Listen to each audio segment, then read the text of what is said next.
Hey, bonjour et bienvenue sur ma chaîne YouTube. Je suis très content de vous retrouver pour la première vidéo de la chaîne qui sera dédiée à la mobilité électrique, aux EDPM, plus principalement aux trottinettes électriques, mais il y aura aussi de la gyroroue, du vélo, scooter, moto électrique, etc. Bref, vous m'avez compris. Pour cette première vidéo, on va se concentrer sur ma trottinette électrique personnelle que j'ai reçue il y a de ça 2 semaines à peu près. Ça faisait plus de 1 an que j'étais passé sur gyroroue, mais ça m'a saoulé. J'avais envie de retrouver les sensations de la trottinette électrique, même si la gyroroue c'est très pratique. On peut la caler dans un casier, on peut aller en course avec, on peut aller en rendez-vous professionnel, se ramener avec dans un bureau sans passer pour un fou qui se trimballe avec une hypertrotte. Mais voilà, vraiment les sensations de la trottinette électrique me manquaient. Alors, j'ai récupéré une petite Laoti T30.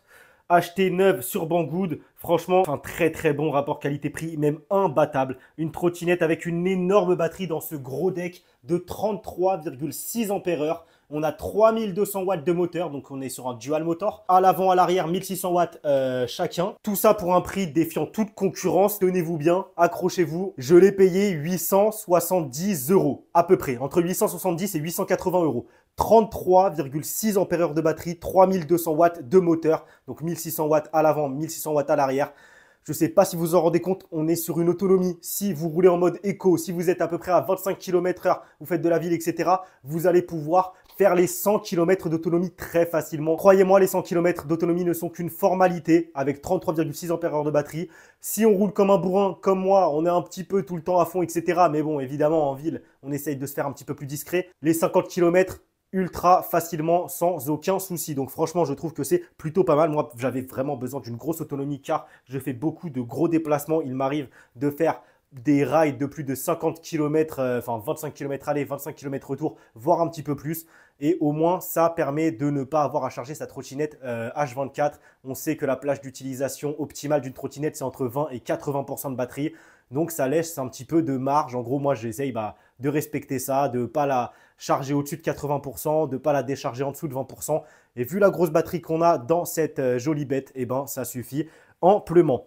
Donc, cette Laoti T30, je vous la présente un petit peu. Je vais vous parler un petit peu de la marque Laoti en fin de vidéo, ce que je pense de cette marque, les modèles plus fiables, les modèles moins fiables. On a un gros deck qui accueille cette énorme batterie de 33,6 ampères-heure. Et oui, il le faut. Et on a encore de la place dans ce deck. Et ça, c'est cool. Je l'ai ouvert, ce deck, parce que malheureusement, j'avais un contrôleur qui se baladait. Du coup, ça faisait un petit peu de bruit. J'ai dû remettre du double face en dessous. C'est un petit peu le défaut des Laoti. Écoutez, c'est pas grave. On les paye un petit peu moins cher. Des fois, il faut un petit peu les finir soi-même, etc. Mais c'est pas méchant. Il faut un petit peu vérifier toutes les vis. Voilà, ouvrir le deck. On sait jamais s'il y a quelque chose qui se balade. C'est pas méchant. Pour le prix qu'on les paye, franchement, c'est vraiment des monstres de... Ça dépend, j'allais dire des monstres de puissance, mais ça dépend lesquels. Cette T30, c'est pas vraiment un monstre de puissance, mais elle est très très fiable, cette T30, vraiment. Bref, on est sur vraiment une trotte qui look hyper trotte. On a un gros deck. Là, ce guidon, il va virer très clairement. J'ai déjà commandé un cintre de VTT en 720 mm, des poignées qui s'affichent à l'écran. Vraiment, je les trouve sublimes avec ces petits crânes et vraiment, elles sont très très confortables. 11 € sur AliExpress. Vous en avez à partir de 7 € jusqu'à 20 € de ce modèle-là. Ça dépend des couleurs. J'ai pris une petite potence courte jaune et également des protège écrou, protège boulon, je ne sais quoi. Peut-être que ça peut permettre à la trottinette, attendez là, elle est sur béquille, je retire la béquille. Vous voyez, si elle tombe, hop, peut-être que c'est le protège boulon, ce gros truc jaune qui va venir taper en premier. En plus d'être stylistique, en plus d'apporter une petite touche esthétique, car vous allez pouvoir mettre une couleur, une deuxième couleur, des petits rappels. Moi personnellement, ça va être le jaune avec cette potence, ses poignées et ses protège boulons. Et ça a une double fonctionnalité, pourquoi pas, ça coûte pas très cher, c'est toujours bon à prendre. Du coup, on est sur un contacteur à clé, comme vous le voyez. On a un voltmètre, le display ici. Display qui est plutôt complet dans sa configuration et son paramétrage, franchement, c'est plutôt pas mal. Le seul reproche que je peux lui faire à ce display, c'est sa luminosité. Malheureusement, en plein jour, on ne voit quasiment rien et ça, c'est vraiment dommage. Il faut rajouter son petit support GPS avec son portable pour avoir sa vitesse GPS affichée. Petit commodo de phare on-off, comme vous le voyez. En plus, on a plusieurs positions sur ces phares. On a les pleins phares ici. Hop, on remet un coup. On est en feu de position. Là, ça éclaire bien moins. Et vous voyez, on a des petits liserés rouges. C'est plutôt stylé, hein. Et on remet encore un coup et on est sur du clignotement à toute patate. Je ne sais plus comment ça s'appelle, là, stroboscope ou je ne sais quoi, bref. Donc c'est plutôt pas mal. Comme vous voyez, regardez, hop, là on est en plein phare, là on est en feu de position. Vous voyez directement la différence que ça éclaire bien moins. On a des clignotants également. Attendez, je vais mettre en feu de position, voilà. On a des clignotants, gauche-droite, dynamique. Plutôt stylé. Franchement, c'est un plus à prendre, hein. Ils nous ont mis du dynamique d'origine. C'est plutôt cool, on va pas se plaindre. Franchement, ils font leur petit effet, ces clignotants. Ils sont vraiment stylés. En plus, vous voyez, il y a des espèces de flèches bleues derrière, là. C'est atypique. C'est les clignotants de la Aoti. Ça fait longtemps qu'ils sont comme ça. Moi, j'avais une ES19 il y a quoi? Il y a un an à peu près. Juste avant de passer sur ma Giro rouge, j'avais une ES19. 6000 watts de moteur. C'était un pur monstre, hein, rien à voir avec cette Laoti T30. On va parler des specs un petit peu plus tard dans la vidéo. On a un klaxon qui est vraiment balèze sur cette Laoti T30. Hop, je vous mets un petit coup, il est un petit peu tard. Vous voyez, il fait nuit, mon chien, il aboie. On a un mode éco qui va agir comme une bride. Malheureusement, ce mode éco, il va vous brider à seulement 20 km/h et pas à 25 km/h. Les 25 km/h réglementaires, ça aurait été parfait que ce mode éco nous bride à 25 km/h, mais ce n'est pas le cas. On a le petit bouton single ou dual motor. Je vous conseille, moi personnellement, je ne roule qu'en dual motor. Je vous conseille de rouler qu'en dual. En single, vous pouvez faire cramer quelque chose car ça va trop forcer sur un moteur. Donc voilà, le voltmètre ici qui est plus fiable que le voltmètre du display. Sur le display, évidemment, mode 1, mode 2, mode 3, vous connaissez les différentes vitesses, vous allez pouvoir paramétrer, etc. La puissance, tout, la totale, le frein régénératif ou pas, le frein électronique. Moi, personnellement, je le mets à 0 parce qu'il est bien trop fat sur les Laoti. Ça arrache le frein électronique, il est vraiment trop puissant et ça vous envoie en avant, limite, c'est apeurant. Donc, ça suffit largement. Vous le mettez à 0. Croyez-moi que les deux freins à disque avant et arrière suffisent largement. Ils sont bien balèzes, franchement, ils font bien le taf. C'est ce qu'il faut pour stopper la bête. Clairement, on est sur des pneus tubeless, pas de chambre à air à l'intérieur, ça c'est cool. On est comme sur une voiture. Si vous crevez, il suffit d'avoir votre petit kit mèche dans votre sacoche à l'avant. Vous crevez, vous mettez une mèche, vous regonflez, vous êtes reparti. Ça c'est vraiment cool. Les pneus ils sont balèzes. Franchement, j'ai même fait du off-road avec. J'ai pas encore crevé, encore heureux, j'ai fait 200 bornes. Mais je sais que par exemple avec, je sais pas, une Dualtron Mini, j'aurais fait ce que j'ai fait avec cette T30, j'aurais déjà crevé depuis fort longtemps. Là, les pneus, ils sont bien fat, bien balèzes. C'est cool. On a des petites bandes LED sur les côtés. Bon, ça, on aime ou on n'aime pas. Je ne vais pas m'attarder sur le sujet. Les goûts et les couleurs, c'est propre à chacun. Vous connaissez la chanson. Là, la béquille, il y a le petit truc qui s'est barré. Malheureusement, il faut que je l'ai récupéré. Il faut juste que je mette de la glu pour bien le coller. Mais bon, la béquille, je pense qu'elle va virer également et que je vais mettre une béquille un petit peu plus colorée, un petit peu plus tech, un petit peu plus design. Les feux à l'arrière sont esthétiques, ça va, c'est stylé. Bon, c'est un petit peu commun. Les hyper trottes avec les feux stop. Il faut que je l'allume, ça marche pas. Si je mets des coups de frein, vous voyez, je vais couper le clignot.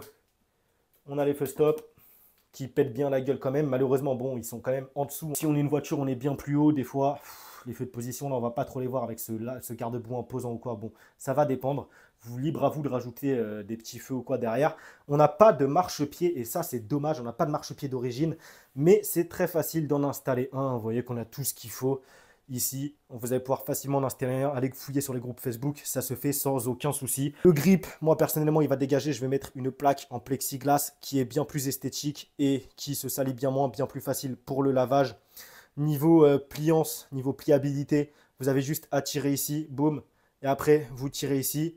Ça se plie tout seul, ça se lock automatiquement sans agripper rien du tout. Franchement, ça se porte. D'accord, c'est lourd, ça fait je crois 41 kg, mais ça se porte encore même pour une hyper trotte. Donc ça, c'est plutôt cool. On a une belle fourchantée. Clairement, ça, c'est encore une fois les goûts et les couleurs. C'est pas très discret aux yeux des forces de l'ordre, cette fourchantée, mais on va pas se le cacher que ça fait son petit effet. Ça fait vraiment un effet limite bécane, hein, ça fait limite un effet moto, un effet vraiment robuste, baroudeur, avec ces deux gros yeux à l'avant. Après, j'ai vu qu'il y en a qui les changent, ils virent ces deux feux, ils mettent juste une petite barre.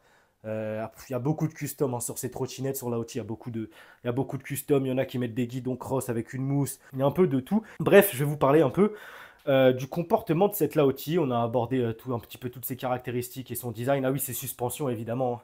On a deux grosses suspensions à l'avant qui font très bien le taf. C'est très très souple, ces suspensions à l'avant comme à l'arrière.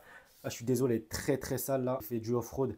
Elle est vraiment boueuse. En tout cas, ces suspensions, elles absorbent parfaitement toutes les aspérités de la route. Franchement, c'est l'une des trottinettes, voire la trottinette la plus confort que j'ai pu tester jusqu'à présent. On va aborder mon ressenti au guidon de cette Laoti T30. Cette Laoti T30, c'est une pure routière. C'est une pure routière. Ça va être beaucoup plus linéaire qu'une hyper trotte qui va vous arracher les bras. Qu'une hyper trotte que vous allez avoir du mal à gérer ou quoi. Après, clairement, oui, vous allez peut-être prendre plus de votre pied. Vous allez peut-être avoir plus de fun avec une hyper trotte vraiment ultra nerveuse qui va partir au quart de tour, qui va partir en wheeling, limite juste avec l'accélération.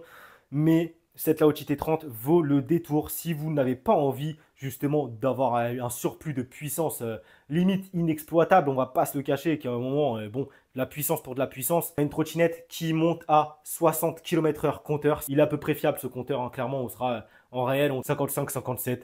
Donc bon, écoutez, je pense que ça suffit pour une trottinette électrique. Vous n'avez pas envie de vous prendre la tête, elle est très linéaire. En gros, mais c'est un TGV, c'est un TGV. Je vous dis qu'elle est linéaire, mais ça suffit largement pour se faire plaisir. Elle va pas vous arracher les bras au démarrage, mais une fois qu'elle est lancée, à un moment, c'est comme s'il y avait une aspiration qui sortait de nulle part. Et ça ne s'arrête pas jusqu'à atteindre les 57-60 km/h compteur. Ça ne s'arrête pas et vous êtes pris. Et si on devait comparer ça à de la voiture, je la comparais à un, je sais pas, un SUV très confortable comme un GLS 600 Maybach par exemple. On a de bonnes suspensions, on a une puissance largement suffisante, on en a sous le capot. Mais oui, on n'est pas sur, je sais pas, on n'est pas sur un X6M par exemple qui aura de meilleures perfs, qui va plus vous coller au siège, mais qui sera également bien plus sec et moins confortable qu'un GLS 600 Maybach. C'est exactement ça, cette Laochi T30. Écoutez, je peux que vous la recommander. Jusqu'au 30 septembre, en tout cas, elle est à 870 € et quelques, un truc comme ça. Même si vous ne prenez pas l'assurance expédition, elle est à 855, un truc comme ça, je crois. Mais je crois malheureusement qu'elle est déjà hors stock, hein. Tout le monde se sont rués dessus. Après, tout le monde se sont également rués sur la Laochi SR10. La Laochi SR10 qui est également une très très bonne trottinette, mais elle a un petit peu moins de batterie. Je crois qu'elle est à 28,6 ampères-heure de batterie de mémoire, hein. Excusez-moi si ce n'est pas exactement ça. Et c'est une 60 volts, un peu plus de patates, du coup moins de batterie, plus de patates, ça va plus tirer sur la batterie. Vous allez avoir une bien moins bonne autonomie que cette Laochi T30. Et moi personnellement, je voulais vraiment privilégier l'autonomie. Après bon, écoutez, maintenant que j'ai cette T30, oui, j'ai envie de plus gros. Oui, je sors d'une Giro rouge, j'avais pas envie de reprendre un monstre directement. Écoutez, maintenant, ouais, clairement, peut-être que ma prochaine sera un bon petit monstre avec des pneus off-road parce que clairement, une fois qu'on a goûté à l'off-road, ben, on a envie d'en refaire. J'ai envie de limite de sortir la trotte juste pour aller faire de l'off-road. Clairement, c'est vraiment un kiff. Voilà pour mon ressenti au guidon de cette T30. Je pense que mon ressenti sera encore mieux une fois que... Pourtant, elle est vraiment très saine. C'est une trottinette vraiment très très saine. Elle m'a jamais fait de frayeur, jamais fait de peur. Elle freine parfaitement. Elle tient bien les courbes. Il n'y a pas de guidonnage, rien à dire. Mais avec le cintre guidon 720 mm de VTT et la potence courte, je pense que ce sera encore mieux. Alors pour vous dire, on est déjà sur un truc qui frôle la perfection. Ah là, clairement, on va être sur quelque chose de vraiment très très très good. Bref, écoutez, je vais vous parler un petit peu de la marque Laochi, ce que je pense de cette marque. Personnellement, pour moi, c'est une valeur sûre si on prend le bon modèle, si on est renseigné. Et même si on ne prend pas le bon modèle, il y a toujours remède aux failles de Laochi. Oui, par exemple, la Laochi TI30, pas la T30, la TI30 ou TI30 Landbreaker, souffre de problèmes de cut. Je ne sais pas si ça s'est arrangé sur les versions 2023. Pas encore eu assez de retours. En tout cas, ce n'est pas irréversible. Il y a moyen de remédier à ce problème. Renseignez-vous sur les groupes Facebook, etc. Il n'y a aucun souci, ça se fait très facilement. Ça coûte pas une fortune pour y remédier. Et vous allez avoir une hyper trotte, vraiment un monstre de puissance, un monstre d'autonomie pour vraiment, mais pas cher comparé à de la grosse marque dont je ne citerai même pas les noms. Vous voyez très bien de qui je parle. Pareil pour la ES19 qui n'a pas été des plus fiables. Il y a eu des problèmes de cut, etc. Il y a eu des problèmes de guidonnage. Pareil, ça peut s'améliorer. On a entendu dire il faut ajouter 2 amortos de direction, il faut changer les contrôleurs, mettre des Yumi, etc. Bref, je ne vais pas rentrer dans les détails. Renseignez-vous bien à ce sujet avant l'achat. Ne me prenez pas ma parole pour garant. Bref, sinon au niveau des modèles fiables, hormis ces deux modèles et peut-être le S40, le S40 Pro là aussi qui souffre un petit peu de problème de cut, hormis ces 2-3 modèles, chez Laochi, c'est du tout good. La T30 n'a pas de problème de cut. La SR10 n'a pas de problème de cut. Pour moi, c'est une marque plutôt très très fiable. Après, il y en aura toujours pour dire que leur trottinette souffre de problèmes de cut, alors que c'est juste que, écoutez, si vous êtes sur le voltmètre, vous voyez que votre voltmètre affiche, par exemple, pour une 52 volts, on sait que ça coupe aux alentours des 43 volts. Vous êtes à 45-46 volts. Si vous appuyez à fond sur l'accélérateur, vous êtes à fond, ouais, elle va descendre en dessous des 43 volts et elle va cut. Et c'est normal. Donc, soyez doux sur l'accélérateur à un moment donné quand vous passez un certain voltage. En conclusion, pour moi, c'est une très bonne marque qui arrive vraiment limite full option, comme je vous dis, clignotant, klaxon, voltmètre, contacteur à clé, suspension de malade, etc. Bref, vraiment, on est sur un package vraiment complet. On est sur un bon petit pack à moindre prix comparé à d'autres grosses marques dans le milieu de la trottinette électrique. Je pense que c'est limite la marque avec le meilleur rapport qualité-prix du monde de la trottinette électrique. Je pense avoir tout dit pour cette vidéo. On va se laisser là-dessus. Je vais très vite revenir avec une flopée de vidéos toutes plus qualitatives les unes que les autres autour des EDPM, mobilité électrique, trottinette électrique, etc. Plus principalement les trottinettes électriques, comme je vous l'ai dit en début de vidéo. N'hésitez pas encore une fois à vous abonner, commenter, liker, partager, etc. Vous connaissez la chanson. Si vous avez des questions, vraiment posez-les-moi en commentaire. Je répondrai à tous les commentaires sur cette chaîne. Portez-vous bien. C'était TyRide. Ciao, bye.